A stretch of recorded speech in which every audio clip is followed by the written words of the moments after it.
Hello, Libra. Welcome to Catalyst Energies and welcome to your new moon astrology forecast. This is for the new moon in Aquarius on February 1st, 2022. So welcome back, everyone. If you're new here, welcome. Thank you for being here. Don't forget to subscribe in order to know when I upload other content. And certainly if you enjoy this content, hit that like button, share and comment. It all actually makes a difference. It really does. So Libra's rising, Libra moon, and Libra sun. This report is going to be for the new moon in Aquarius, looking at the major themes surrounding the new moon, moving towards the full moon in Leo. So if you've been following this channel, and you are at least familiar with some of the content that I have put out in reports for this time frame, you know that mid-February is when we've been talking about this time where something is going to break loose, some sort of release from bondage in some ways. And I do feel, as I was preparing to do this report for Libra, I mean, it seems pretty clear, at least to me, that you are poised for a real to become a quantum generator in some ways, a quantum power generator. That is what very basically came through. And so we'll go through the astrology and kind of unpack this for you so you can see how important this new moon is in terms of setting intention around growth and development and a sense of awareness and sensitivity to your creative and authentic expression, right? Finding your voice, because Aquarius is your fifth house, Libra. So we see that here. But the connections with Uranus during this time are pretty strong. Uranus is ruling this new moon because it does rule Aquarius. And as you can see, there are lots of connections to the Capricornian energy, which is still very active for everybody right now. And so Libra, the last lunar cycle, which is finishing up right now, and as the moon moves through Capricorn over the weekend leading up to the new moon on the 1st, is going to be meeting Mars, meeting Venus, the chart and planetary ruler of Libra.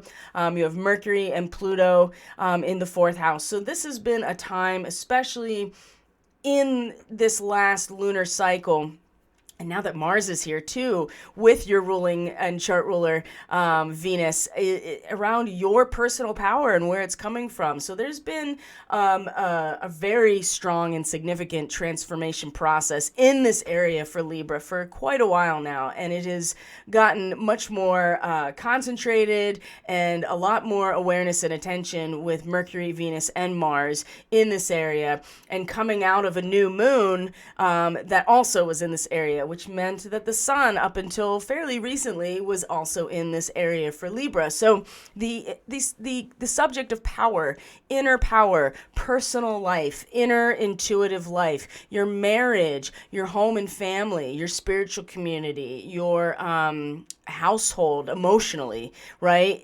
The identity, the heritage, the traditions that give you emotional security and stability in the world are all part of the 4th house. And this is truly where we are emotionally stabilized in the world around us, is in these groups, or the lattice structure of these relationships.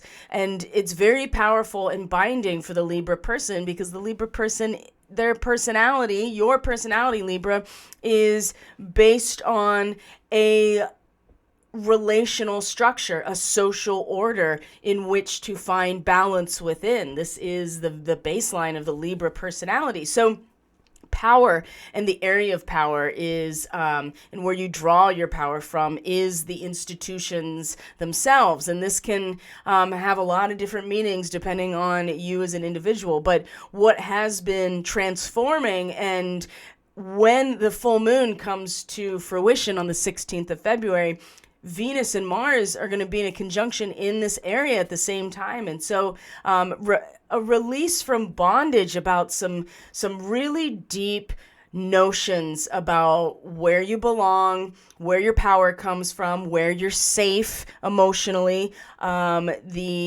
in terms of a marriage, your home and family of origin, your national identity and sovereignty. These are all 4th house, and your inner life, right? Where is your character, your self-esteem really stabilized and grounded? there's been so much change happening here, and there has been, with the last lunar cycle that's finishing up now, an intention to really allow for that which is ready to be released to actually be released and purified through a recognition of the ultimate symbol of transmutation, which is fire. So to have Mars here, certainly there's going to be a lot more battle mode in terms of these relationships with Mars involved. But when it reaches Venus, which is your ruling planet and chart ruler, these two come together and activate each other, a real release from bondage, in order to come into communion with the more authentic aspects of where the Libra draws their power from. So this may be a departure in some ways from certain relationships, or it could be an actual move. Maybe the home changes in some way, or maybe just the inner life. There are traditions and practices and perspectives that really it's just time to let go of. Maybe they're family members that relationship is changing, but however it's coming out for the Libra person, it's pretty clear that by the time you get to the mid of February, this release point or this release from bondage is really meant to sow a seed in the fertile ground that Pluto has been creating as a result of its destructive and demolishing process for years and years and years, and it's just coming to a dramatic release. And of course, when you talk about a full moon in Leo happening at the same time, a full moon in Leo in the 11th house, Libra, in the social environment as a whole that you're part of, this is very dramatic, a dramatic release, and almost an overwhelm in terms of the feelings of all the possibilities of what could be in terms of a social environment. So Libra, while this very powerful place is being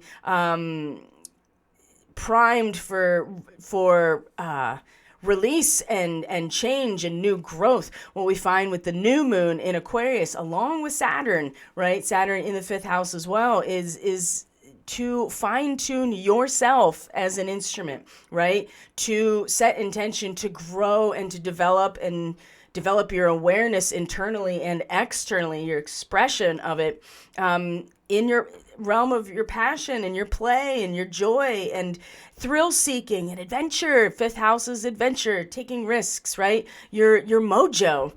This is the house of your rebirth. It is the solar energy from within, right? This is your heart in its fullness, and your light shining brightly. And so the 5th house is where our confidence to be ourselves is. It is when we're engaged in what draws our passion out, whatever that is, right? And so it's oftentimes very creative, and can be dramatic as well, especially with the sun. Now, the sun is at its detriment in Aquarius, but at least for the Libra, it's in the 5th house. And so it's finding at least a territory that it can be familiar with, of just like, oh, I can just be myself. Saturn has been here for a while now in your 5th house, Libra, and has been really making sure that every rule is followed here, right? It's very conservative here, keeping you from taking unnecessary risks, keeping you from, that's a big one, like taking unnecessary risk. It also can be very binding and limiting and kind of like, take the wind out of your sails whenever you're trying to like just express yourself, and be like, no, that doesn't really fit in with any of this. But at the same time, it also is keeping you in your lane, and not taking unnecessary risk, keeping you responsible to yourself, and also responsible in a administrative or managerial way, which is not exactly what Saturn likes to do. But in Aquarius, it will manage certain aspects of the social environment. But for the Libra person in particular, while it may be kind of like a wet blanket in some ways, the other side of it is that it's, you become very methodical and very responsible, and exercise some real confidence and security in the realm of like romance and playfulness, and like I said, taking risks and going on adventures and seeking thrills, and it's very glamorous and very dramatic in the fifth house. And so this is keeping you like in alignment with some responsibility as well. And so now you get to really start fine tuning that, whatever that is that brings that passion out of you, into an instrument that is able to not only measure, but is able to ultimately generate the power that is going to lead you to be a quantum generator. So this is where Uranus comes in, because number one, Uranus is kind of the ruler of this new moon in Aquarius, because Uranus rules Aquarius. Number two, in trine to your ruler Venus over here in Capricorn, will be in a trine to the moon when it's here at the very same time. It'll be in a trine to Mars as well. Like all of this very, very balanced and secure and harmonious earth energy between where you draw your power from and what kind of power you generate in your relationships, whatever relationships you're in, which is the area that the Libra is struggling with, I would say, the most, in terms of triggers and old wounds and identities that don't really have anything to do with the potential of who you really are, right? The Chiron wounding is the wounds that are imposed, or the identities imposed upon us, or those that we take on that aren't really there other than to, reinforce a wound, or reinforce like a trigger or some sort of trauma.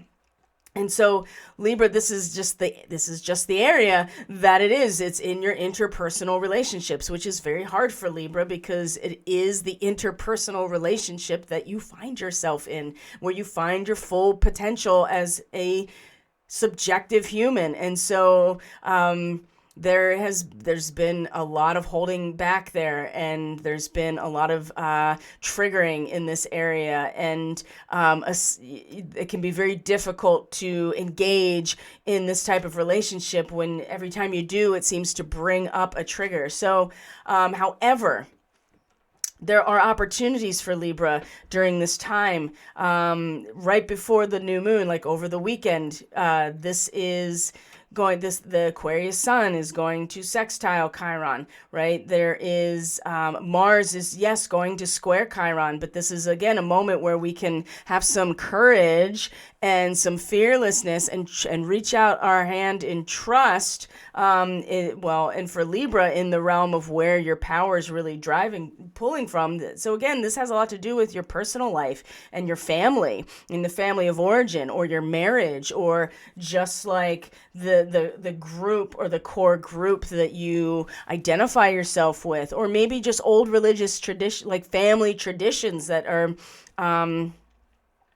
there and present. They're going through massive change. And so, but Mars is pushing forward and can be very combative in this area, but also can really give you the impetus to go deeper, right? To spread your root system, or, push further, right? That's how the roots will grow under the surface, because they're looking for water. And that is the Cancerian fourth house, is the water. It's looking for that, and when the roots are growing. And so Mars is really that action behind that. So again, these are going to, yes, there's going to be tension and challenge and conflict with Chiron, right? Bringing up the wounds, like maybe you're getting into a family argument and it's triggering some of these wounds in terms of who you are in your relationship, right? But if you're willing to reach out and like really trust and overcome your own fear, which Mars is great for assisting with, there's an incredible opportunity to transcend these old triggers and wounds. So, that's where this fourth house and Chiron, because who you are in your relationships has a direct impact on what you produce in them. And there is a lot of disruption with Uranus here, but there's also a lot of possibility for innovation. And like I said, the quantum possibilities, the quantum generator is sticking out really strongly now.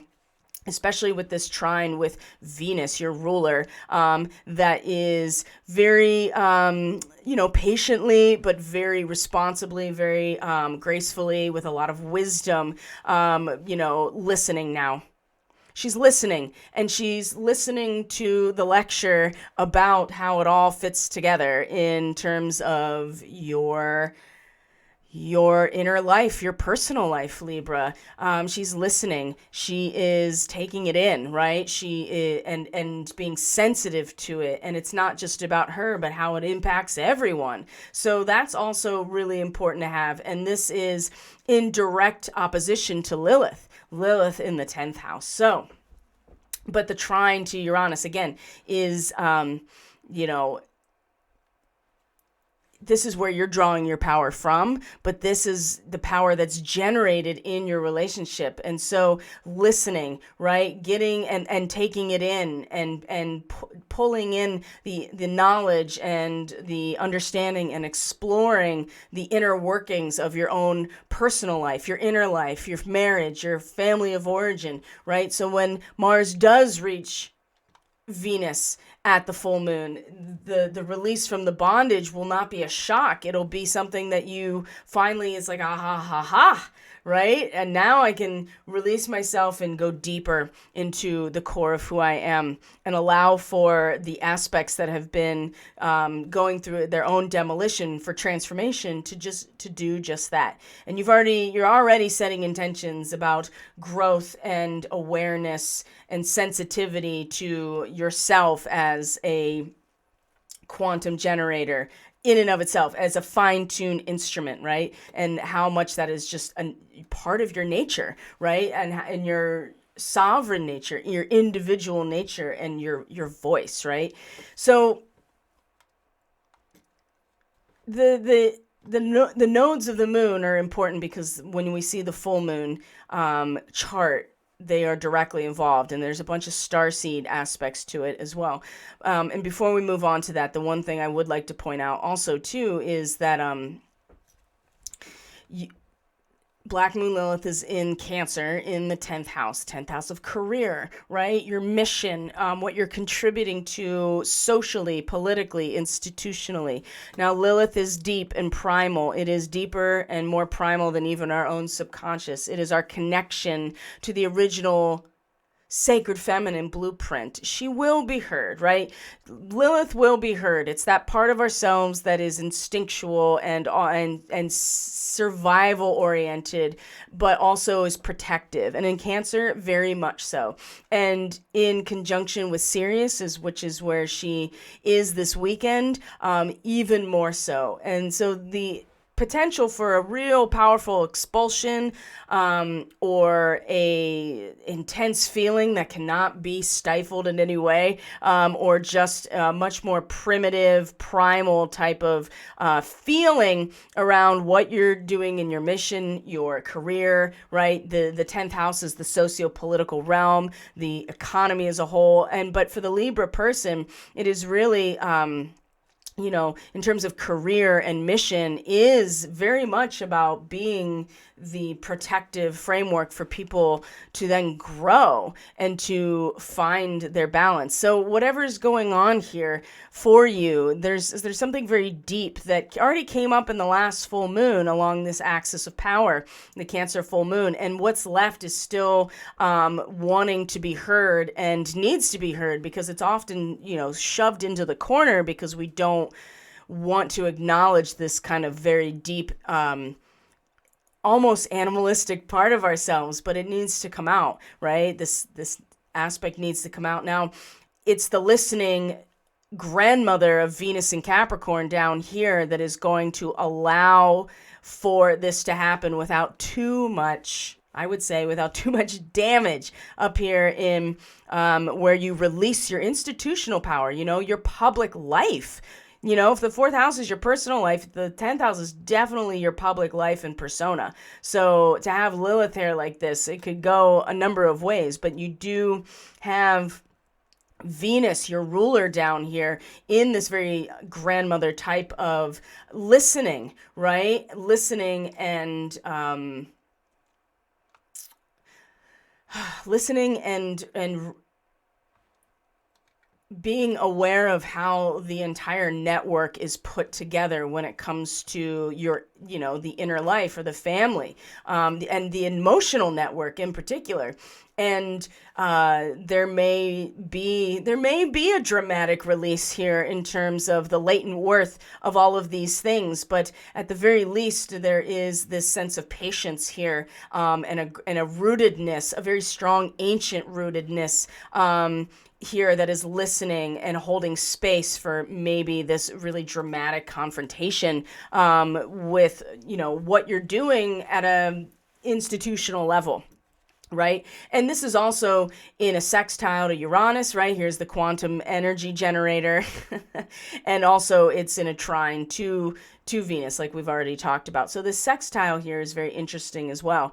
And really, there's some humor that needs to be embraced, right? Humor is a deconditioning tool. It keeps our mind independent. It allows for us to not get pulled into like the cult of personality or into somebody else's narrative or agenda. And so we engage in comedy or in humor or in the roast, right? This particular Sabian symbol is like a clown, caricaturizing well-known people, like famous people and celebrities. So, but it takes a certain amount of emotional stability and self-esteem to not only dish it out, but to take it, right? And in terms of humor. And again, this is something that is going to, if you can keep a sense of humor, if you can see the value in the silliness and the clowning about certain aspects in terms of your, professional life, maybe not taking something so seriously about what is going on up here is again, it's going to, with the sextile, is going to be an investment, and is going to be activating and harmonious with this innovation, right? I mean, this is about innovating and thinking outside of the box and being futuristic about the power you're generating with others, right? And being able to consider options that you would never consider because Uranus makes sure that everything is turned sideways. And so if you can have a sense of humor about these things in terms of the bigger picture for yourself, then I think this is really going to allow some stability, emotionally at least, with this upheaval in the power or the resources you are generating. And this is where the North Node is in this area of the 8th house now. So also everybody's karmic soul journey is pulling in this direction of the Pleiades, which is just, again, it's in the realm of, trust and intimacy and business resources. It is in the power that's created in any kind of relationship. It's the urge in sexual alchemy that, 8th house is the getting to the bottom of things, because that's where the power really is in the emotional, and the generating emotions is where, our feelings, I guess, would be more accurate. And this is where power is. And the Libra person is just, they are really, working on these themes right now, becoming like quantum generators of resources and thinking outside of the box about it and being focused on and waking up, right? And so it hasn't been exactly stable in this realm, and this can be very destabilizing emotionally to have Uranus like this in the 8th house. But again, the sense of humor about things I think is going to be really important. So if we go ahead to the actual full moon and we see just how incredible it looks, let's see here. If we go, let's see, it's the 16th, right? Yes. I want to show you something in particular. There we go. It's important to see how, when you see the visual of it. So what we do see as well is that there's been a lot of bold lines throughout, you know, the whole like week to 2 weeks. And there's just a lot of major things happening astrologically, and you can all feel it. Everybody can feel how intense it is. So here's our full moon. Number one, 27 to 28 degrees of Leo in Aquarius. These are galactic degrees. The North Node is at galactic degrees. So we have a grand square. So we're all about to face something that nobody's going to get out of facing. A confrontation that can be incredibly frustrating, challenging, but also incredibly evolving, right? You don't get out from under these grand squares, but the other side of it is when you face the challenge, you confront the challenge, you grow exponentially. So we already have a grand square at a full moon with the nodes of the moon involved. So then we know that at a soul level, it's completely karmic as well. Not to mention the fact that these are galactic Atlantean degrees where the moon is. The sun is at the natal moon of the United States, as well as a galactic degree having to do with the Pleiades and Orion. The nodes are at the Pleiades. So this is an Atlantean story that is coming to fruition that we're all going to get a very strong feel into. And for the Libra person, of course, the themes about resources and return on investment and quantum,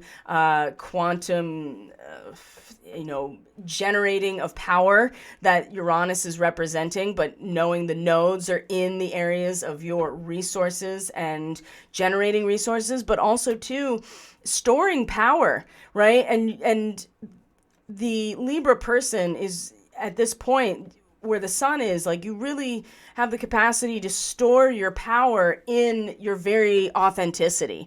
And what it may do here is be a very overwhelming emotional experience about all the possibilities of social environments, right? This is where the quantum potential comes back into play for Libra, is that you're going to see, you know, feel into all of the potentials of where things could go at a social level in that moment, and having to do with all of the potential that each of us stores within ourselves is just going to be exemplified in the Libra person more than anyone else.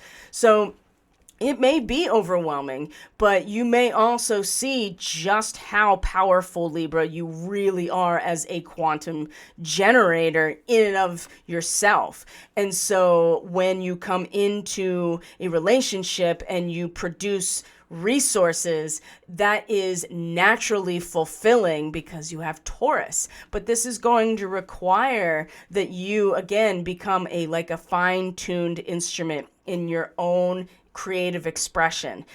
This will certainly be, I think, assisted here with Jupiter in the 6th house. I mean, you're going through a very complete and spiritual reconstitution just in general with Neptune in the 6th house, but Jupiter is going to really also be assisting this process, and you may find an initiation of sorts, but you have Jupiter's got your back, and it's again part of the quantum energy generator that Libra is really meant to be. So it's going to have a lot to do with you coming to terms with who you are in your most authentic expression and how that comes about, right? Your solar rebirth. What is your passion? Romance, dating, adventures, thrill seeking, right? Taking risks. And with Mercury coming into the 5th house, being able to communicate, literary creativity is huge with Mercury in the 5th house, but some type of creative process getting in the mind being implemented. So Libra, I'm going to leave it there because that's plenty of information to give you. So I'm going to show you a flyer real quick. If you are interested in your starseed markings or have more questions about that, I'm running a special right now during this Pleiadian revival time. So that video and the video for the weekend astrology leading up to the new moon, both are linked in the description box below. And email, website, all of that stuff. But this is just letting you know that I'm offering up until the full moon these starseed readings at a huge discount. So 30 minutes of recorded reading. This is just to give you, you know, an introduction. Here are your starseed markings. These are where they are. This is what they relate to. 60 minutes, you get a much more in-depth narrative about all of these aspects. And then I'm doing Reiki add-ons for 30 minutes to any service for only $22. That's a pretty good deal, and I get a lot of intuitive information when I channel Reiki for people. So just something to consider, my friends. So Libra, have a great new moon. Please take care of yourself. Quantum generators that you are, if you're interested in any of my services or learning more about Catalyst Energies, you can visit the website catalystenergies.net, or just hang out the end of this video in order to get some more information about how you can support this work. So Libra, I'll see you on the next video for the full moon in Leo. Take care. Bye.